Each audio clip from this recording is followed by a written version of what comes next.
అధర్మాన నాయకత్వంలో ఈరోజు టెక్కల్లో జరిగినటువంటి సమావేశం. ఈ సమావేశానికి అందరికీ మభ్యపెట్టి తప్పుడు సమాచారం ఇచ్చినటువంటి అధర్మాన. మీరు ఇప్పుడు ఈ సమావేశానికి ముందు 5 రోజుల క్రితం నేను ఒక స్టేట్మెంట్ ఇచ్చాను. ఆ స్టేట్మెంట్లో మూలపేట పోర్టు గురించి పూర్తి వివరాలను తెలియజేస్తూ ప్రస్తుత సమస్యల్ని క్లారిటీగా చెప్పాను.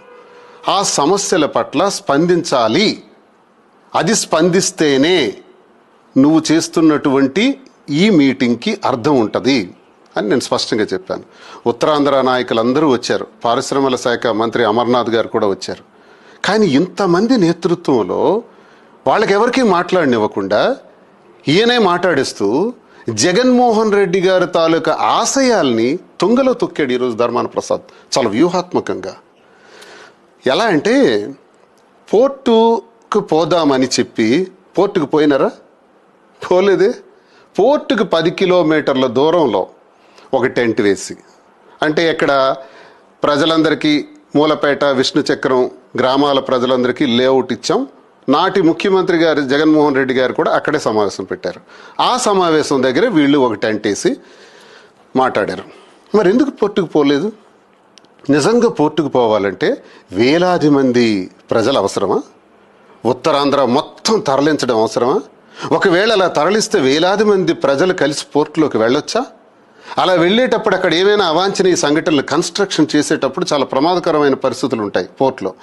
అలాంటి పరిస్థితుల్లో ఏదైనా ఒక అవాంఛనీయ సంఘటన జరిగితే అది ప్రమాదకరమని పోర్టు యాజమాన్యం ఆలోచిస్తారు, తప్పేం లేదు.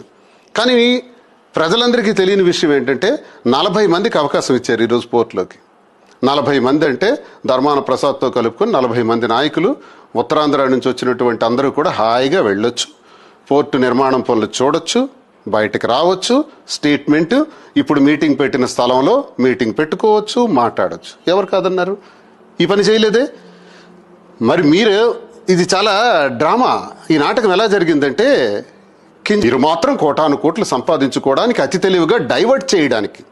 పోర్టు పని ఎంతవరకు వచ్చింది, పోర్టు ఎంతవరకు పూర్తి చేశారు, ఊరికే ఈ ప్రశ్న ఎందుకంటే అది డైవర్ట్ చేయడానికి, భూసేకరణ డైవర్ట్ చేయడానికి, మూలపేట విష్ణు చక్రం ప్రజల యొక్క త్యాగాల్ని డైవర్ట్ చేయడానికి, ఆ రోడ్డు 100 మీటర్స్ రోడ్డు కోసం ఇచ్చిన ప్రజల యొక్క త్యాగాల్ని కూడా గుర్తు చేయకుండా వాళ్లకు ద్రోహం చేయటానికి, వీళ్ళ భూములన్నీ కూడా ఆక్రమించి అందులో భాగస్వామ్యులు అవ్వటానికి మీరు చేస్తున్నటువంటి ఎత్తుగడలో భాగస్వామ్యమే ఈరోజు పోర్టుకు పోదాం, పోర్టుకు 10 కిలోమీటర్ల దూరంలో ఈరోజు సమావేశం ఏర్పాటు చేశారు.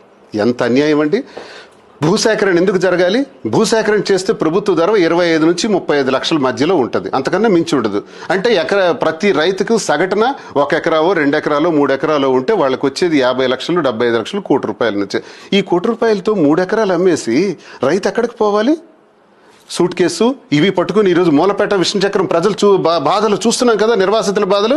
అలాగే ఇప్పుడు నేను చెప్పిన ప్రజలందరూ కూడా భిక్షాటనకు పోవాలి. అంతకు మించిన వేరే మార్గం లేదు. మీరెవరు భిక్షాటనకి వెళ్ళిపోయే స్థితిని క్రియేట్ చేయడానికి, ఈ భూసేకరణ చేయడానికి, అది డైవర్ట్ చేయడానికి ఇలాంటి సమావేశాలు పెట్టి మోసం చేయడానికి ఎవరు మిస్టర్ ధర్మానా? మీరెవరు? కీలాడీలు మీరు ఒకరికొకరు చేతులు కలుపుకుంటూ వచ్చి టెక్కల్లో నడి రోడ్డు మీద ఈరోజు మళ్ళీ మోసం చేయాలనుకుంటారా? ప్రజలకు నేను తెలియజేస్తున్నాను, ఈ గ్రామాల ప్రజలందరూ కూడా 1 సెంటు భూమి కూడా ఇవ్వకండి. మీరు ఇష్టం వచ్చిన రేటుకి మీరు భవిష్యత్తులో అమ్ముకుంటారు. ఇప్పుడు మీరు 5 నుంచి 10 సంవత్సరాలు ఓపిక పడితే ఇప్పుడున్న ధరకి 10 నుంచి 20 రెట్లు మీ జగన్మోహన్ రెడ్డి గారు 2 రోజుల క్రితం ఒక స్టేట్మెంట్ ఇచ్చారు భూసేకరణకు సంబంధించి. ఈరోజు వీళ్ళు వచ్చి ఏం చెబుతారని ఎదురు చూశారు. మీ మాటలు విని దువ్వాడ శ్రీ చెప్పిందే రైట్రా అనుకొని పెదవి విరుచుకుంటూ వెళ్ళిపోయినారు అందరూ. ఇది టెక్కల్లో మోసపూరితమైన అధర్మాన కిలాడీలు కలిపి ఆడుతున్నటువంటి నాటకంలో ఈ మోసాన్ని తప్పకుండా తిప్పి కొడదాం. ఈ దువ్వాడ శ్రీనివాస్ ఉన్నాడు, ఉద్యమ నేపథ్యంలో ముందుకు వెళతాడు. ప్రజలారా ధైర్యంగా ఉండండి.